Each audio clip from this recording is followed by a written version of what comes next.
የስኳር ህመም በሽታ መበራከትና አስከፊነት በተለያዩ የእድሜ ክልል የሚገኙ ዜጎችን ለሞትና ለጤና ቀውስ ሲዳርግ ይስተዋላል። እንደ ኢትዮጵያ በማደግ ላይ ያሉ የአመጋገብ ስርዓት በበቂ ያልዳበሩ፣ የህክምና አገልግሎት እምብዛም በዘመናዊ ቴክኖሎጂ የታገዙና በቂ መድኃኒት የማይገኝ እንዲሁም ተገቢ የሆነ በሽታን የመከላከል ያልዳበረ ማህበረሰብ በመሆኑ የበሽታን የመከሰትና የመዛባት ፍጥነት በተፈለገው ልክ ለመቆጣጠር አዳጋች እየሆነ ይገኛል። ነገር ግን ይህንና ለሌሎችም የበሽታውን ተገቢውን ጥንቃቄን በማድረግ መከላከል እንደሚቻል የዲላ ዩኒቨርሲቲ ሕክምናና ማስተማሪያ ሆስፒታል ባደረግነው ቆይታ መመልከት ችለናል።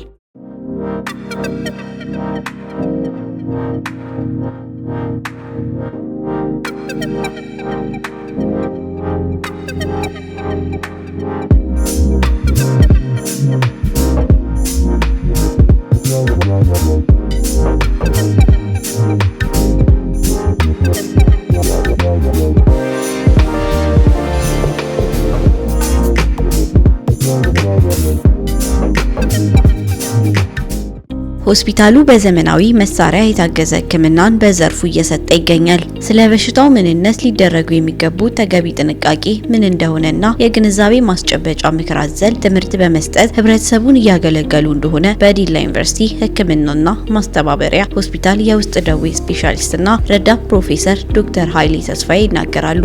በፊት በአብዛኛው የኢትዮጵያ ሕክምና ችግሮች ተላላፊ በሽታዎች ነበሩ። አሁን እንግዲህ በአብዛኛው ከተላላፊ በሽታ በተጓዳኝ እንደዚህ ተላላፊ በሽታ ያልሆኑ ክሮኒክ ኢልነስ የምንላቸው በጣም በሰፊው እየተስፋፉ የመጡ በሽታዎች ናቸው። ለአብነት የሚያክል ቅድም የጠቀስከው የስኳር ህመም አለ፣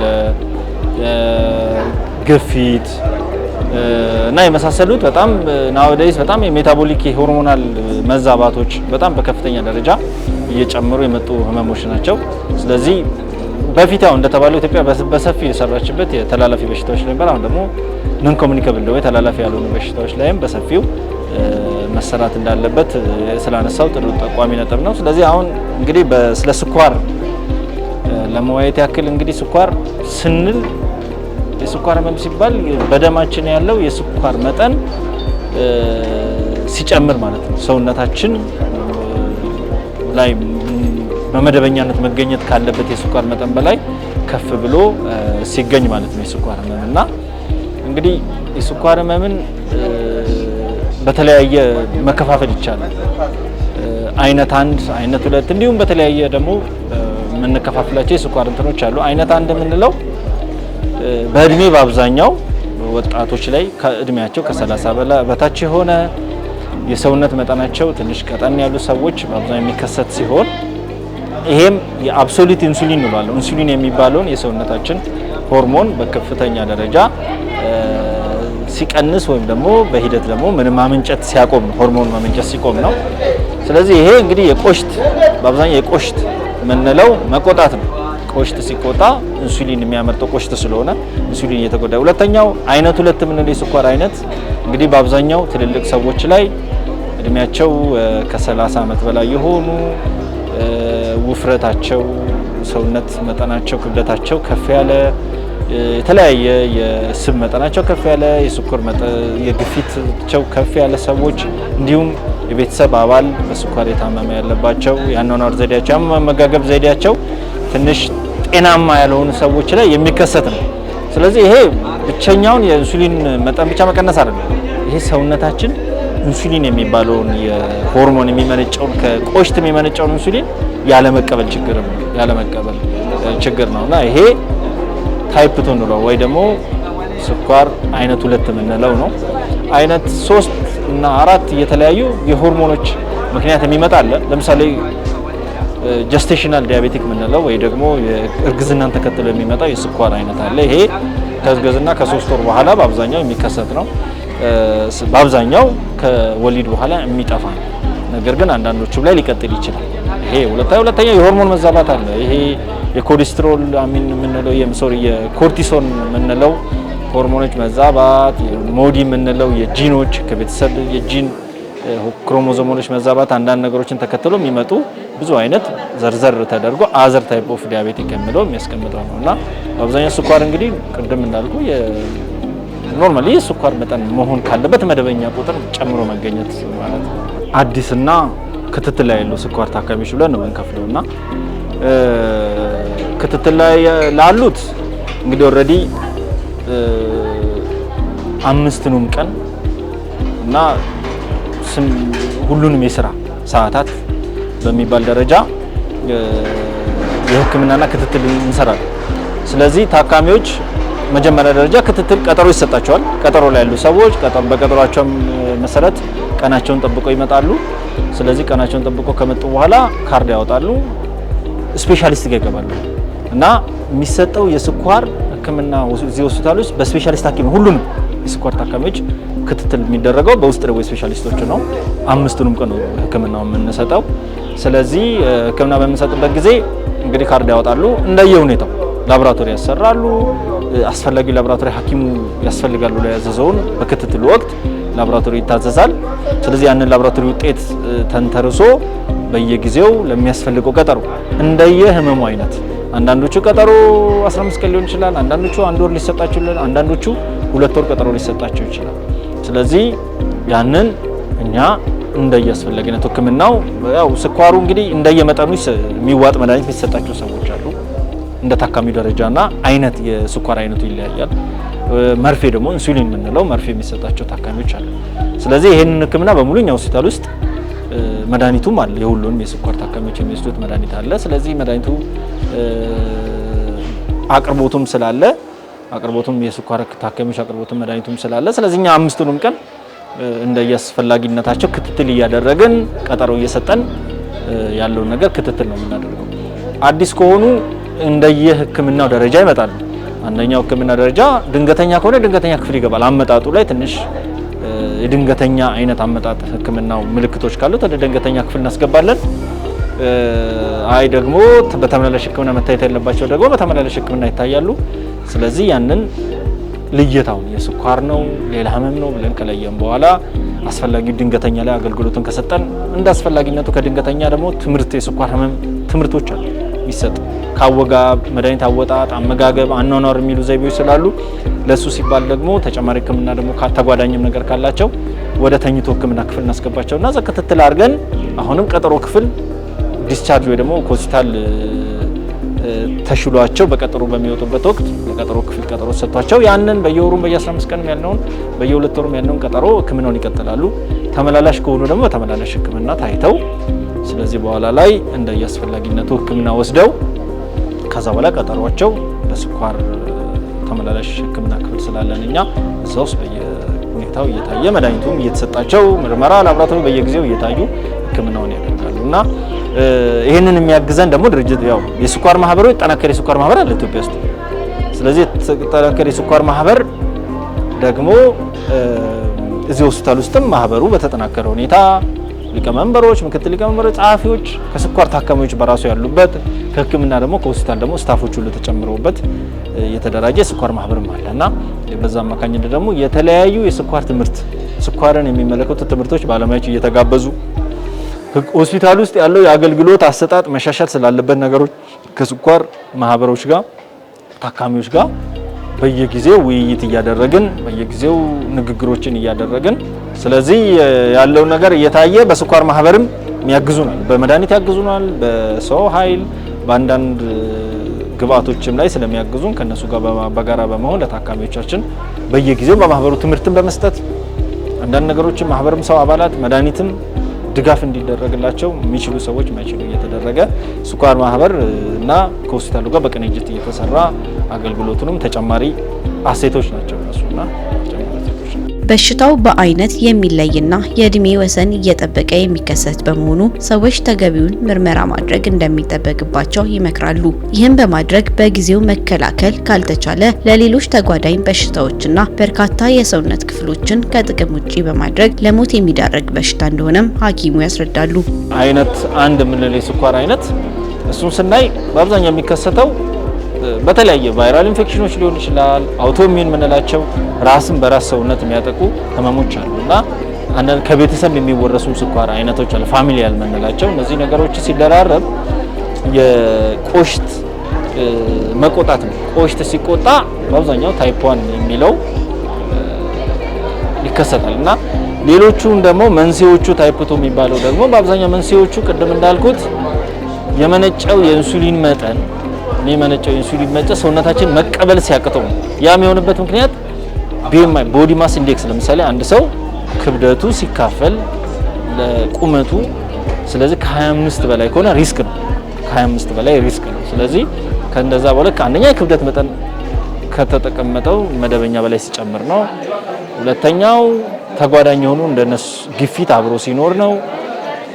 ሶስተኛው ያናኗር ዘይቤያቸው አንዳንድ ሰው እንቅስቃሴን ተገቢ እንቅስቃሴ ሰው በእለት ተእለት ማድረግ አለበት እና ለረጅም ጊዜ ሲቀመጥ ይሄ የኢንሱሊን ሬዚስታንስ የምንለው ሰውነት የመነጨውን ኢንሱሊን ሰውነታችን መቀበል ሲያቅተው ታይፕ 2 የሚባለው ይመጣል እና ከዛ ውጪ ግን የስብ መጠን መጨመር ለምሳሌ አንደኛው አሁን ታይፕ 2 ወይ ደግሞ አይነት 2 የምንለው ስኳር ላይ የስብ መጠናችን ክምችት የሰውነት ስብ መጠን ክምችት ሲጨምር አሁንም የመነጨውን ኢንሱሊን ሰውነታችን ያለ መቀበል ችግር ሊከሰት ይችላል እና ሁለተኛው ፈርስት ዲግሪ ሪላቲቭስ ነው ወይ ደግሞ የቅርብ ቤተሰብ በስኳር የተጠቃ ሲሆን እንደዚህ አይነት ሰዎች ላይ የስኳር የመገኘት ከቤተሰብ የመወረስ እንትኑ ፕሮባቢሊቲው እየጨመረ ነው የሚሄደው። ስለዚህ አንደኛው ቤተሰባዊ ነው፣ ከቤተሰብ የሚወረስ አለ።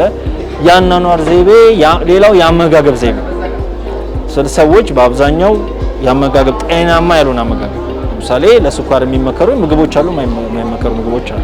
ስለዚህ ጤናማ ያልሆኑ ጮማ የበዛቸው ቅባት የበዛቸው ካርቦሃይድሬት የምንላቸው ጣፋጭ የበዛቸው ምግቦች የሚያዘወትሩ ሰዎች ከሌላው አንጻር ሲወዳደሩ የስኳር ህመም የመጠቃት እንትናቸው እየጨመረ እየሰፋ ነው። ሆስፒታሉ በተደራጀ መልኩ የስኳር ህመም ህክምናን አገልግሎት እየሰጠ መሆኑን የገለጹት ዶክተር ኃይሌ ተገልጋዮች ሲመጡ ህክምና የሚሰጥበት ሂደት በማስረዳት ማህበረሰቡ ወደ ተቋሙ በመቅረብ ተገቢውን አገልግሎት ማግኘት እንደሚችልም ያሳስባሉ። ስኳር በአብዛኛው የመጀመሪያዎቹ ህመሙ ሲጀምር ከምልክት ያሳያል። በተለይ አሁን እንደው ኮመን የሆነው ታይፕ 1ም ታይፕ 2 የሚባሉትም የስኳር አይነት ቢሆኑ ምልክት ሳያሳዩ ሰዎች ለረጅም ጊዜ መቆየት አሁን ለምሳሌ ያክል አይነት 2 የምንለው የስኳር አይነት ብናሳይ ሰዎች አንዳንድ ጊዜ ምንም ምልክት ሳያሳዩ አይናቸው ብቻ ብዥታ የማየት እይታ ችግር ሊከሰታቸው ይችላል። ሰውነት የማቃጠል የመደንዘዝ ምልክት ብቻ ይዘው ሊመጡ ይችላሉ።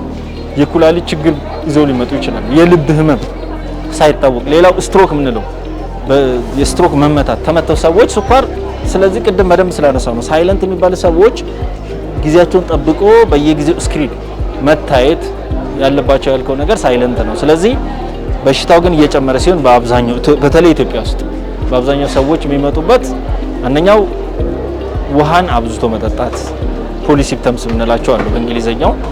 ፖሊ ማለት ፖሊዲፕሲያ ማለት ብዙ ውሃን አዘውትሮ መጠጣት ከተለምዶ ውጪ ውሃ ጨምሮ አሁንም ውሃ መጠጣት አንደኛው። ሁለተኛው ሰውነታችን ፊውል ነው፣ እንደ ነዳጅ ግሉኮስ ነዳጅ ነው። ስለዚህ ነዳጅ ግሉኮስን ደግሞ ወደ ግላይኮጅን የሚባል ኢነርጂ ተቀይሮ መጠቀም ይኖርበታል። ያን መጠቀም ሲያቀሉ ሰዎች ይደክማቸዋል፣ ድካም ይኖረዋል። ኢነርጂ በደንብ ማቃጥሎ መጠቀም ስለማይችሉ ማለት ነው። የኢንሱሊን እጥረት ስላለ ወደ ኢነርጂ አይቀየርም።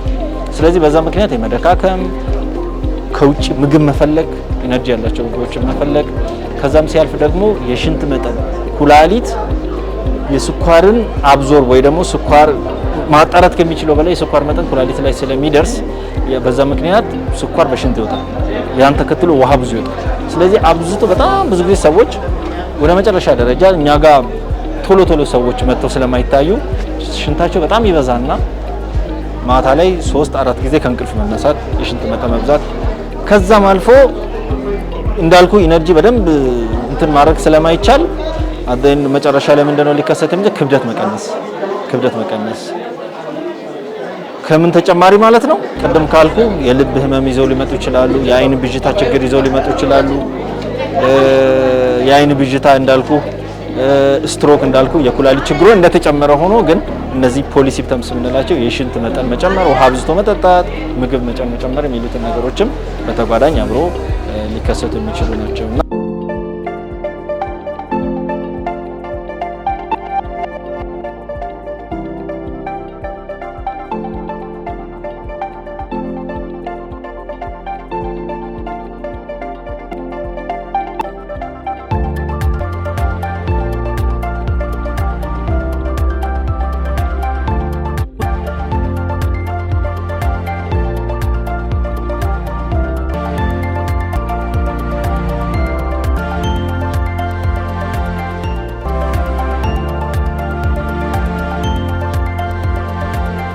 እንግዲህ እኛ ሀገር እንደው ያልተለመደ ያው ነጮች አካባቢ ላይ በጣም መጽሐፍትም የሚሉት አንድ የተለመደው ነገር የሚመከረው ምንድነው አንድ ሰው እድሜው 45 ከሞላ አትሊስት ቢያንስ በየ3 አመቱ ስኳር መታየት አለበት። ምክንያቱም ጤናማ ማህበረሰብ ጤናማ ቤተሰብ አንድ ቤተሰብ በስኳር ሲታመም ያን ተከትሎ የሚመጡ ብዙ ችግሮችን እርሊ ቶሎ ብሎ ለይቶ የሚመጣውን ተጓዳኝ ችግሮችን ለመቀነስ አንደኛ 45 አመትና ከዛ በላይ የሆናቸው ሰዎች አትሊስት በየ3 አመቱ መታየት አለባቸው።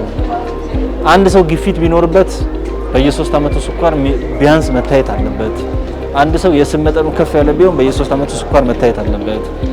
አንድ ሰው ቦዲ ማስ ኢንዴክስ ምንለው ወይ ደግሞ የክብደትን ለቁመት ሲካፈል ከ25 እና ከዛ በላይ ከሆነ አትሊስት በየ3 አመቱ ስኳር መታየት አለበት። ቤተሰብ ውስጥ የስኳር ታካሚ ወይ ደግሞ የስኳር ያለበት ሰው ካለ በየ3 አመቱ አንድ የቤተሰብ አባል ይሁን የቤተሰብ አባል ያለው ማህበረሰብ በየ3 አመቱ የስኳሩን ሬጉላር መታየት አለበት። የመጀመሪያው ይሄ ለየተሰበ ነው። ሁለተኛው በተጓዳኝ መታየት ያለበት ነገር ይሄ ሆኖ ደግሞ ስኳር በ3 ይከፈላል።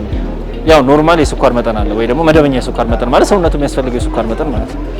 ቅድመ ስኳር የሚባል አለ፣ ስኳር የሚባል አለ። ስለዚህ ቅድመ ስኳር ማለት ምንድነው? አንድ ሰው የስኳር መጠኑ ለ8 ሰዓት ሳይበላ ከ100 እስከ 126 ከሆነ ሳይበላ ይሄ ቅድመ ስኳር እንላለን። ስኳር ለማለት አንድ ሰው ምግቡ ሳይበላ ከ126 በላይ ነው መሆን ያለበት የስኳር መጠኑ። ስለዚህ በዚህ መሀል ላይ ከሆነ አንድ ሰው ቅድመ ስኳር ነው፣ ስኳር ሊያዝ ይችላል። ይህንን አኗኗሩ ምናምን ካስተካከለ አንዳንድ አኗኗሩን አመጋገቡን ሁሉ ነገሩን ካስተካከለ ሐኪም የሚለውን መመሪያ ከተከተለ ስኳር ለወደፊቱ ስኳር ሊሆን የሚችለው ነገር አትሊስት በ50% መቀነስ ይቻላል። ስለዚህ ቅድመ ስኳር ልየታ። ስለዚህ አንድ ሰው ቅድመ ስኳር ካለበት ደግሞ በእያንዳንዱ አመቱ ስኳሩ መታየት አለበት። ያ ለምንድነው? ኦርጋን የምንላቸው የሰውነት አካላት ላይ ጉዳት ሳያመጣ ቶሎ ለይቶ ስኳሩን ለማከም ስለሚጠቅም የመጀመሪያ። ስለዚህ ማህበረሰቡ ላይ ግንዛቤ መደረግ ያለበት እነዚህ የቤተሰብ አባል ስኳር ያለበት ቤተሰብ ካለ እነዚህ ክብደት ነው ብለን የጠቀስናቸው እድሜ 45 የሆነ ሰው በየ3 አመቱም ቢሆን እንደየአስፈላጊነቱ ደግሞ በየአመቱ ስኳር ልየታ የስኳር መጠኑ ታውቆ ሕክምና ውስጥ መግባት ያለበት አኗኗሩ ማስተካከል ያለበት ላይ የመጀመሪያ እዛ ላይ መሰራት አለበት።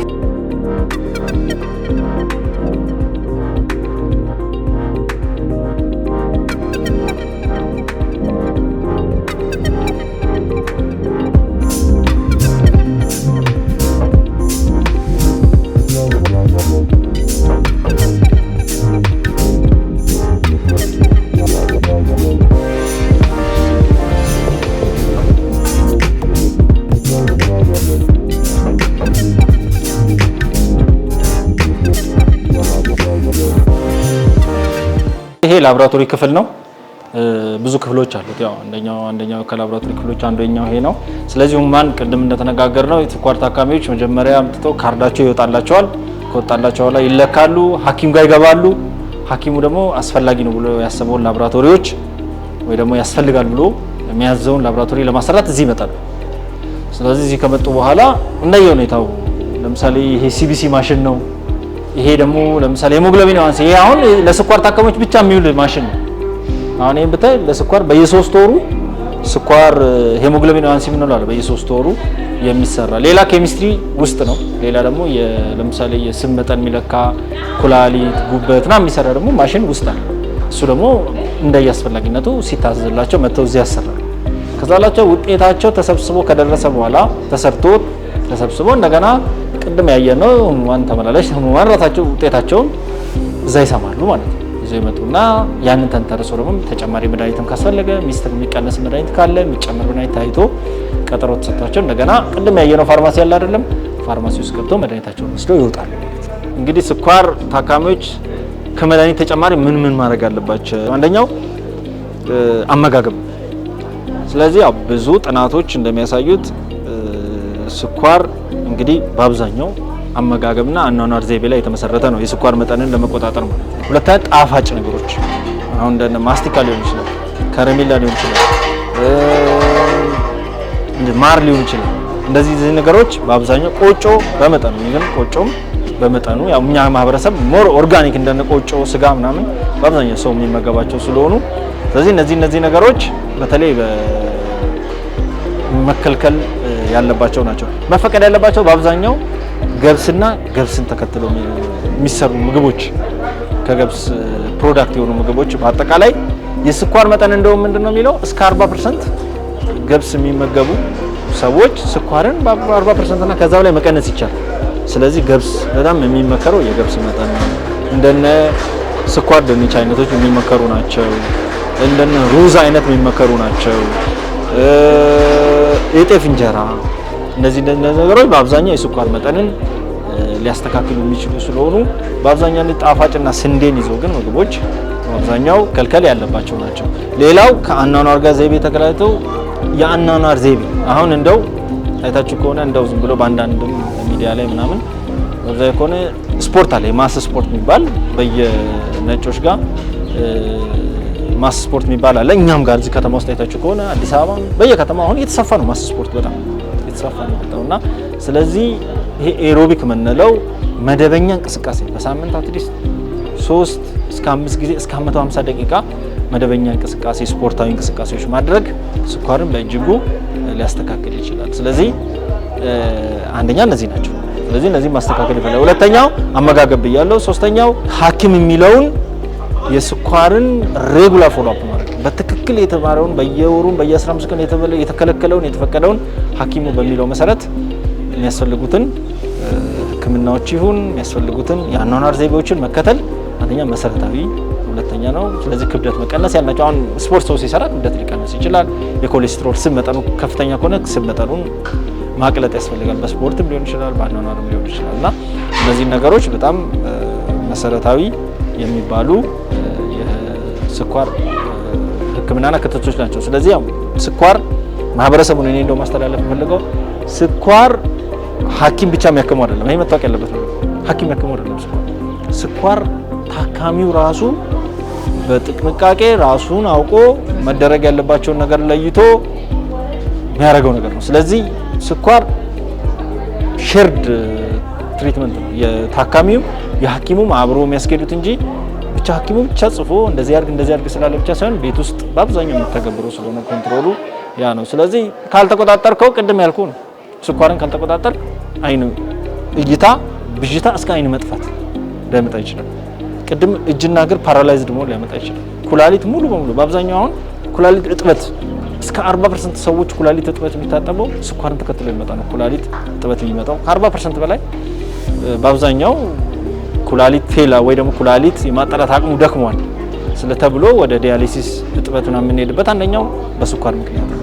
የአይን ቅድ ብያለሁ፣ ስትሮክ ብያለሁ፣ የልብ ድካም ደም ስር የልብ ደም ስሮች መጥበብ መዘጋት እስከ ጡንቻዎች የልብ ጡንቻዎች ደም መርጨት መድከም ድረስ የሚያመጣው የስኳር ነው። ስለዚህ ስኳር ብዙ የሰውነት አካላትን የሚጎዳ ስለሆነ ማህበረሰቡ ስኳር ሐኪም በሚፈቅደው አኗኗር መጽሐፍቶች በሚሉት መሰረት ማህበረሰቡ በየእድሜው ቀደም ያስቀመጥኳቸውን ነገሮች በእድሜ ካታጎሪ ሪስክ ብለን እነዚህ ተጋላጭነት ሊያመጡ የሚችሉ ስለዚህ እድሜያቸው በሚፈቅደው መሰረት ሕክምናው በሚፈቅደው መሰረት ምልክትም ሳይኖር እየታዩ ሕክምናውን እንዲያደርጉ ነው እኔ ማህበረሰቡን ማስተላለፍ ነው። ጤናማ ማህበረሰብ ለአንድ ሀገር ሁለንተናዊ እድገት ቁልፍ ጉዳይ ነው። ለዚህም ጤናን በተገቢ መንገድ ለመጠበቅ በጤና ባለሙያ የተገለጹ ተገቢ ምክርና ጥንቃቄን በማድረግ ከስኳር በሽታ ህመምና ጎንዮሽ ጉዳት ራሳቸውን እንድትጠብቁ ምክር ሀሳባችን ነው። በቀጣይ ስለ ጤናው ባሰናዳናቸው በሌሎች ዝግጅቶች እስክንገናኝ ሰናይ ጊዜ ተመኘን።